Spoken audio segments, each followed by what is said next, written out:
has defended an ultimatum from South Africa, rallying party to resign with 40-hour speeching the Rainbow Nation into an unprecedented political. The decision of Taylor Zuma to stand down or face being stripped of his office was taken at a special, confident emergency session of the highest decision-making body of the African National Congress near Pretoria, the administrative capital, late on Monday evening. The meeting of the ANC National Executive Committee NAC was called over. It became clear over the weekend that nearly 5 days of talks between Zuma, who has been South Africa's president since 2009, and the deputy president Ramaphosa, who took over the leadership of the ANC in December, had failed.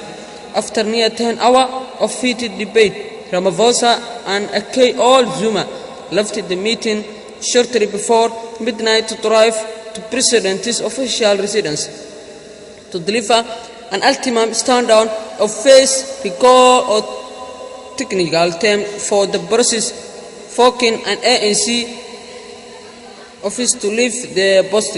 However, a defense Zuma demanded a 3-month notice period before resigning. One ANC office briefed on the conversation side on condition of anonymity.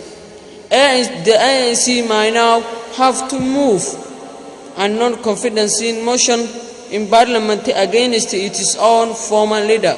This has been described as nightmare option for the communities. A press conference has been announced at ANC headquarters is Johannesburg at 2 p.m. GMT on Thursday.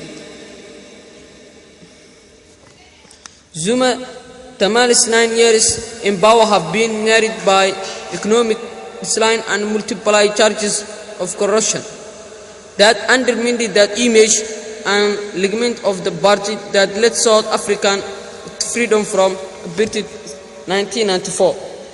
We are watching a bet for the South Africa of the ANC. Its referendum in the true balance of power with the party.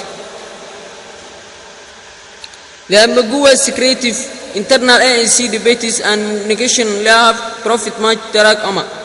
The period when now political cartoonist Zuma and Ramaphosa fight under banner pleading the length had known, corrected to hide notion, the law, and finally whenever by